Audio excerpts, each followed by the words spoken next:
Casey Martin, University of Oregon coach, and surprise, surprise, qualifying for the U.S. Open. How surprised are you, Casey, that you did this? Gosh, very. I really wasn't. I didn't have many expectations kind of going through the qualifier, and probably helped me play well just because we'd had a great week prior at the national championship at Riviera, and just lost to Texas in the Final Four, and was kind of disappointed about that, but also thrilled with a great season. Made it back home. Really hadn't touched a club in a week, and went out the next day and played great. So it's kind of surreal, I guess. Were you competing against some of your players to qualify? Yeah, I was actually a couple. One boy, Daniel Mernicki, and then another, Rak Cho, are both on the team and both played in the qualifier. So how that has to be weird though. You're their coach, but you're competing against them, but you weren't playing actually against them. Well, there were 2 spots to qualify, so we were all gunning for it. And, yeah, I wanted to beat them bad. Are you kidding me? Take us back, though. I mean, 10 years ago, go back to 1998. You're trying to play golf. It's the U.S. Open. It's at Olympic. Does it seem like it's been that long ago? 14. No, it really doesn't. It's amazing that was 14 years ago. How do you even put that? Really, it seems yesterday. I can remember a lot from that week, and some great memories and a lot of stress. The U.S. Opens are an incredible amount of stress, and I remember that had been the only major I played in, and it was unlike any other golf tournament. So a lot of strong memories embedded in my mind, and anxious to get back there and experience it again. But if you're going to sum this up for people who weren't aware of what you did, you're taking on the PGA Tour. It goes all the way to the U.S. Supreme Court. All you were saying is, I just wanted to be able – I want to compete. I need a golf cart to compete. How would you sum up exactly what it was you went through, the result, if you were telling somebody for the first time? Gosh, that's hard to put in words, but you kind of did it. I mean, I have a disability in my right leg, and it's just hard. It's very painful, and the circulation, challenges that I deal with just make it difficult to walk and even stand for very long.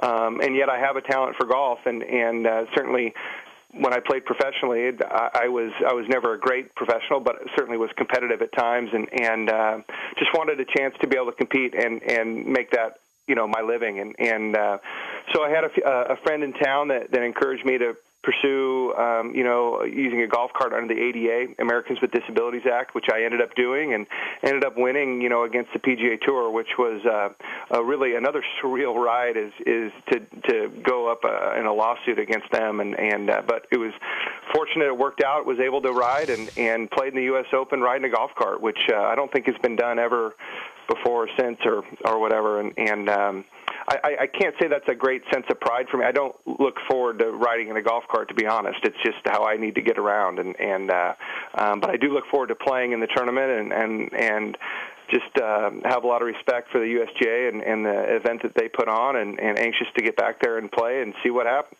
He's Casey Martin, qualifying for the U.S. Open, the Oregon golf coach. You get a cart, though, in this U.S. Open, correct? Mm-hmm. Okay. All right. Just want to make – you couldn't compete if you didn't have a cart? It's hard for me to walk very long, yeah. So to play a 72-hole tournament, it wouldn't work out very well for me at all. Is there going to be feedback on this again, Case? That I hope not. I hope not. I don't think so. There certainly was 14 years ago, but it's been a long time, and I can't imagine that there would be. But we'll find out next week. But I'm hopeful there won't be. And you had all these big names that came out against you, too. I wondered if you just, that the love of golf, what it did to you when you started to hear Nicklaus and Palmer and everybody saying he shouldn't get a golf cart, it's unfair advantage. It's you against, the forest here of big names. It was. And sometimes, though, I don't know if I thrive, but I like those kind of challenges, when everyone's kind of stacked against you. And that never seemed to bother me too much when they came out against me. I don't know why. It just, I guess being a Christian, I trust that God's in control, and he's a lot bigger than Jack Nicklaus or Arnold Palmer. So, and he provided for me, and so I just wasn't too worried that those guys came out against me, and I'm not too worried about what's going to happen this week. I mean, I want to play great, but it's going to be a wonderful experience, and just like I say, no pun intended, but I'm just going to be along for the ride. So, did you almost lose your leg? I remember talking to you through all of this, but I think they had talked about maybe if it continued to get worse, there'd be amputation. Yeah, I don't think I ever got close to like losing it in the sense that I was, making that tough decision. But I've certainly looked into it. I've pursued that, and got feedback on what that would be like for me. And I think there'd be a lot of positives if that happened, but there's also a lot of unknowns. And, with my circulation, they just don't know quite how that would play out with such a major, ordeal. So I'm not going to do it unless I have to. And I'm prepared if it comes to that, you do it. But I'm going to hang in there as long as I can, until it's just inevitable. Did you hear from Tiger Woods?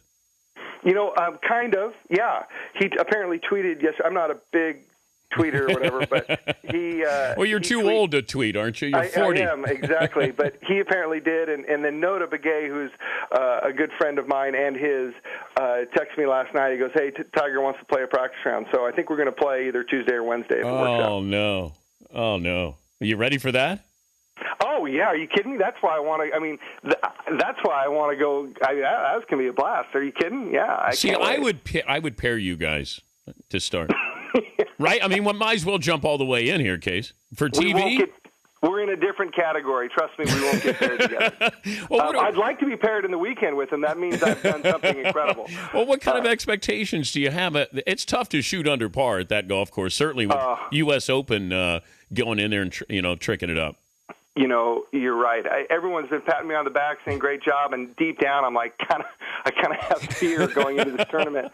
I don't play that much golf. I do practice a fair amount. I'm around my guys when I'm coaching them. I'm around the game a lot. I'm hitting balls here and there, but I don't really play it. I haven't competed in 6 years or 5 or 6 years. So to think that I'm going to go into a U.S. Open venue and really be competitive would be a stretch. It would take a really a miracle for that to happen, which would be great if it did. But the golf course there is so difficult, and then what they're going to do to it, changing par 5s to 4s and lengthening it and firming it up, it's a daunting challenge, and one that I even told my guys on my team, I said, guys, don't qualify for an Open unless you're prepared to make it and deal with it. So it is very stressful.